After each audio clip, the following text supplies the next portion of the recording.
नमस्कार, मैं हूं गायत्री। आप देख रहे हैं यूके न्यूज एक्सप्रेस।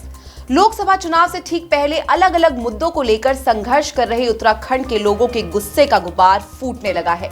राज्य के अलग अलग हिस्सों में धरना प्रदर्शन और रैलियों का सिलसिला चल रहा है।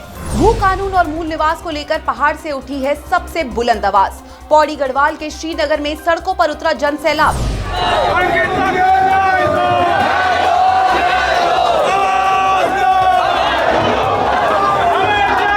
मूल निवास और भू कानून समन्वय संघर्ष समिति की अगुवाई में यहां बड़ी स्वाभिमान महारैली निकाली गई। पौड़ी के अलावा देहरादून, रुद्रप्रयाग और चमोली जिले में भी लोग इसमें शामिल हुए। प्रदर्शनकारियों का कहना है कि बाहरी लोग पहाड़ी क्षेत्रों में जमीन खरीदकर मूल निवासियों का हक छीन रहे हैं। स्थानीय युवाओं को रोजगार न मिलने की बड़ी वजह भी यही है। संघर्ष समिति का कहना है कि सरकार को जल्द ही इस दिशा में अपना वादा करना होगा, वरना यह आंदोलन बड़ा रूप लेता जाएगा। हमारे पूर्वजों ने जिस प्रकार से इन पहाड़ों को, जिस समय कोई संसाधन नहीं थे, उस समय यहाँ जंगलों में रह के इनको संवार के रखा हुआ है, और आज बाहर के लोग जिस तरीके से इनको रोन रहे हैं, हम लोग ये बिल्कुल भी कतई भी बर्दाश्त नहीं करेंगे और हम इस लड़ाई को और उग्र करेंगे। और पूरा मैं उत्तराखंड की आम जनता से भी निवेदन करता हूं कि ज्यादा से ज्यादा आकर इस मूल निवास की रैली में आप लोग भागीदारी करें। उत्तराखंड राज्य आंदोलन चल रहा था, तब से कानून की मांग थी कि जब सपनों का राज्य उत्तराखंड बनेगा, हमें अपने जल जंगल जमीन में हमारे अधिकार सुनिश्चित होने चाहिए। बहुत सारे लोग उत्तराखंड में ऐसे हैं जो भूमिहीन है, उनकी भूमि का अधिकार सुनिश्चित नहीं है।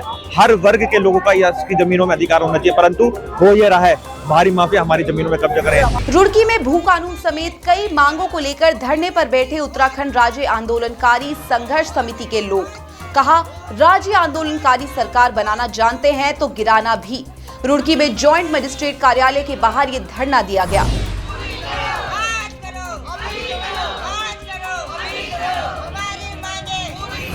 भू कानून के अलावा उत्तराखंड में धारा 371 लागू करने समेत 5 बड़ी मांगे हैं।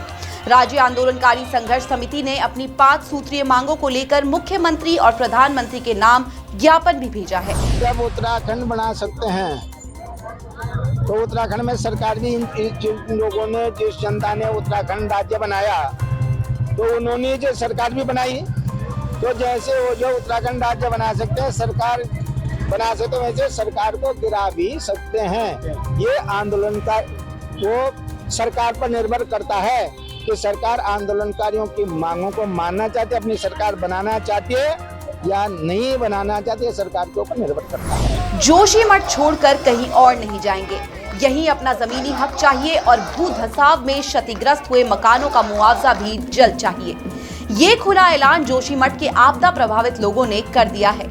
हाथों में हल, फावड़े और ढोल जैसे वाद्य यंत्र लेकर सड़कों पर उतरकर स्वाभिमान रैली के जरिए अपनी आवाज सरकार तक पहुंचाई।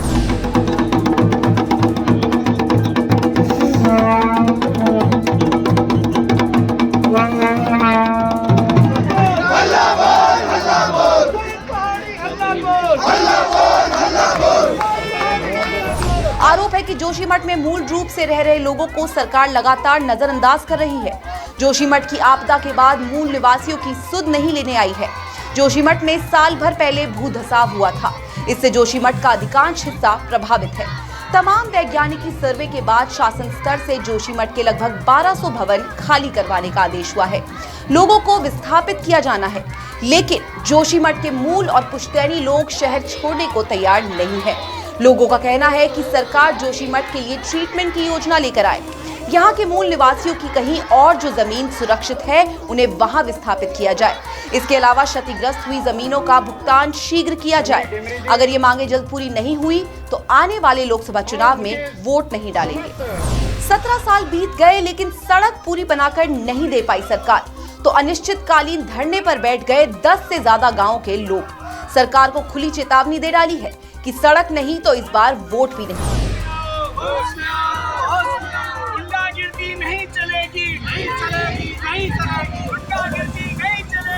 समस्या टिहरी के हेम्बल घाटी के जाजल और शिवपुरी समेत करीब 15 गांवों की है।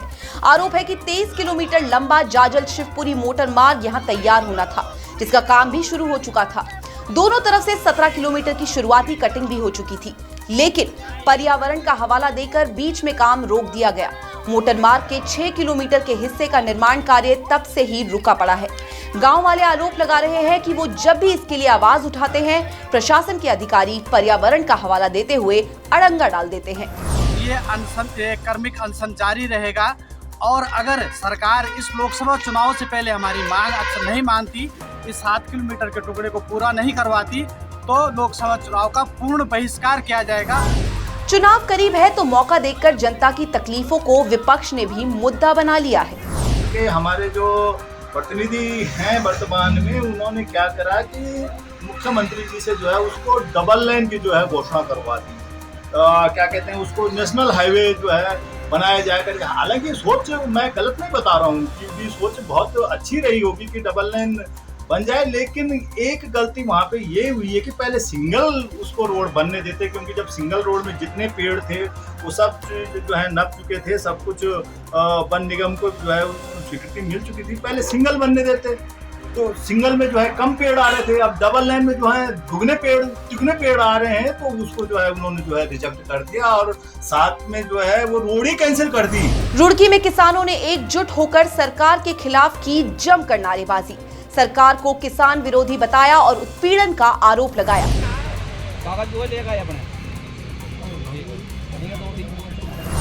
रुड़की के प्रशासनिक भवन के सामने किसानों ने घेराव किया। भारतीय किसान यूनियन रोड के राष्ट्रीय अध्यक्ष चौधरी पद्म सिंह रोड की अगुवाई में प्रदर्शन हुआ। ये किसान संगठन गन्ना और बिजली समेत कई मांगों को लेकर सरकार के खिलाफ आवाज उठा रहे हैं। आरोप लगा रहे हैं कि आपदा के कारण किसानों की फसलें बर्बाद हो गई हैं, लेकिन सरकार ने किसानों को उचित मुआवजा तक नहीं दिया है। चुनाव बहिष्कार की चेतावनी भी किसानों ने दी है। राजधानी देहरादून में हुई धामी कैबिनेट की बैठक में लगी है 10 नए प्रस्तावों पर मुहर। बड़े फैसले ये है कि अटल आयुष्मान योजना में डायलिसिस सेंटरों में अब 100% धनराशि प्रतिपूर्ति के रूप में मिलेगी। कौशल विकास विभाग में 630 करोड़ का वर्कफोर्स प्रोजेक्ट मंजूर हो गया है। इससे नई ITI का रास्ता खुलेगा। गड़ी नेगी काशीपुर को नगर पंचायत बनाया जाएगा। ऐसे 100 PhD छात्राओं को 5,000 रुपए महीना स्कॉलरशिप दी जाएगी, जिन्हें कोई और स्कॉलरशिप ना मिल रही हो। प्राथमिक शिक्षक भर्ती में B.Ed की अनिवार्यता खत्म कर दी गई है। पिथौरागढ़ के आदि कैलाश और ओम पर्वत का 5 दिवसीय होली दर्शन होगा। 6 माह के लिए ट्रायल होगा। पैकेज टूर होगा। हरिद्वार और हर्रावाला के नए हॉस्पिटल को PPP मोड पर दिए जाने का भी फैसला कैबिनेट बैठक में लिया गया है। इसमें जैसे कि माननीय उच्चतम न्यायालय द्वारा एक निर्णय लिया गया है कि जिसमें जो शिक्षक भर्ती के लिए B.Ed की योग्यता रखी गई थी, तो माननीय उच्च न्यायालय के निर्णय के क्रम में वो B.Ed की डिग्री को हटाते हुए अब ये नियमावली का संशोधन किया गया। लोकसभा चुनाव से पहले दल बदल का दौर तेज हो गया है। उत्तराखंड में आम आदमी पार्टी के कई बड़े नेता बीजेपी में शामिल हो गए हैं। आम आदमी पार्टी के अल्पसंख्यक प्रकोष्ठ के पूर्व प्रदेश अध्यक्ष यूनुस चौधरी ने अपने सैकड़ों समर्थकों के साथ बीजेपी की सदस्यता ले ली है। उत्तरकाशी नगर पालिका परिषद के चेयरमैन नरेश सेमवाल भी बीजेपी में आ गए हैं। बीजेपी में आने के बाद यूनुस चौधरी ने कहा कि मोदी की नीतियां ही देश और प्रदेश को आगे ले जा सकती हैं। वहीं प्रदेश बीजेपी के अध्यक्ष महेंद्र भट्ट ने दावा किया कि कई पार्टियों से नेताओं के बीजेपी में आने का दौर वोटिंग से एक दिन पहले तक चलेगा। अंकिता भंडारी की मां सोनी देवी लड़ने जा रही हैं गढ़वाल सीट से लोकसभा का चुनाव। पौड़ी के श्रीनगर से ये बड़ी खबर आई है। जी हां, जहां बेटी अंकिता भंडारी के लिए इंसाफ मांग रहे उसके माता पिता 14 दिन से धरने पर बैठे हुए हैं। अंकिता भंडारी की मां सोनी देवी का कहना है कि उनकी बेटी वापस तो नहीं आ सकती, लेकिन उत्तराखंड की सारी बेटियों की सुरक्षा को देखते हुए और अपने भाई आशुतोष नेगी की रिहाई के लिए यदि उन्हें चुनाव लड़ना पड़ा तो वो चुनाव लड़ने के लिए तैयार हैं। वन घोटाले में ईडी की जांच का सामना कर रहे हरक सिंह रावत को कांग्रेस हाईकमान ने सौंपी है बड़ी जिम्मेदारी। हरक सिंह रावत को कांग्रेस ने उड़ीसा का चुनाव पर्यवेक्षक नियुक्त किया है। उत्तराखंड के पूर्व कैबिनेट मंत्री Harak Singh Rawat Jim Corbett national park के पाखरो रेंज घोटाला मामले में फंसे हुए हैं। ईडी की जांच का सामना कर रहे हैं। पिछले महीने ईडी ने हरक सिंह रावत के ठिकानों पर छापे मारे थे। फॉरेस्ट लैंड के अलावा जमीन घोटाले में भी हरक सिंह रावत फंसे हुए हैं। हरक सिंह हरिद्वार से टिकट के दावेदार में शुमार थे, लेकिन उड़ीसा की जिम्मेदारी मिलने के बाद माना जा रहा है कि हरक अब चुनाव नहीं लड़ेंगे। हालांकि कांग्रेस की सूची अभी आने वाली है। इस बीच हरक सिंह को लेकर बीजेपी और कांग्रेस में जुबानी जंग शुरू हो गई है। हरक सिंह रावत उत्तराखंड के एक सीनियर नेता है वो कई बार एमएलए रहे हैं, कैबिनेट मंत्री रहे हैं और अभी हरिद्वार से लोकसभा की तैयारी भी कर रहे थे। मुझे ऐसा लगता है चुनाव से ठीक पहले जिस तरह कांग्रेस ने उनको उड़ीसा में भेज दिया है, मुझे लगता है कांग्रेस भी उनको सीरियस नहीं ले रही है और जिस तरीके से उनके ऊपर सीबीआई का, ईडी का मुकदमा चल रहा है, मुझे ऐसा लगता है कि अब कहीं ना कहीं हरक सिंह रावत का राजनीतिक पारी समाप्ति की ओर है। देखिए, हरक सिंह रावत जी बहुत ही कद्दावर नेता हैं। उनकी लोकप्रियता से भाजपा निश्चित तौर पर मुझे लगता है कि परेशान है और लगातार जो है उनकी गतिविधियों से भी भाजपा परेशान है। अब कांग्रेस पार्टी ने अगर उनको उड़ीसा में ऑब्जर्वर बनाया है तो इससे भाजपा के पेट में मरोड़ क्यों? कांग्रेस पार्टी अपने नेताओं को जहां योग्य समझेगी, जहां उपयोगी समझेगी, वहां जिम्मेदारियां देगी। उत्तराखंड के पूर्व मुख्य सचिव राकेश शर्मा के खिलाफ हिमाचल के शिमला में दर्ज हुई है एफआईआर। मामला हिमाचल में राज्यसभा चुनाव में वोटों की खरीद करके क्रॉस वोटिंग कराने से जुड़ा है। बता दें कि उत्तराखंड के पूर्व मुख्य सचिव राकेश शर्मा के बेटे चैतन्य शर्मा हिमाचल के गरगेट सीट से कांग्रेस के विधायक हैं। उन्होंने राज्यसभा चुनाव में कांग्रेस प्रत्याशी के खिलाफ वोटिंग की थी। इस मामले में अब कांग्रेस विधायक संजय अवस्थी और विधायक भुवनेश्वर गौड़ की शिकायत पर शिमला के पुलिस थाना बालूगंज में मुकदमा दर्ज कराया गया है। शिकायत में कहा गया है कि विधायक चैतन्य शर्मा के पिता राकेश शर्मा उत्तराखंड में मुख्य सचिव के पद पर रहे हैं और उन्होंने सरकार गिराने के लिए ये साजिश रची है। राकेश शर्मा के साथ ही एक निर्दलीय विधायक आशीष शर्मा को भी आरोपी बनाया गया है। एसटीएफ उत्तराखंड की टीम को बड़ी कामयाबी हासिल हुई है। साल 2021 के पेपर लीक केस में 47वें आरोपी की गिरफ्तारी हुई है। पेपर लीक का यह मामला ग्रेजुएट लेवल एग्जाम से जुड़ा है। आरोपी को एसटीएफ ने यूपी के अलीगढ़ से गिरफ्तार किया है। आरोपी का नाम है कसान खान, जो लंबे समय से फरार चल रहा था। कसान पर 50,000 का इनाम भी घोषित किया गया है।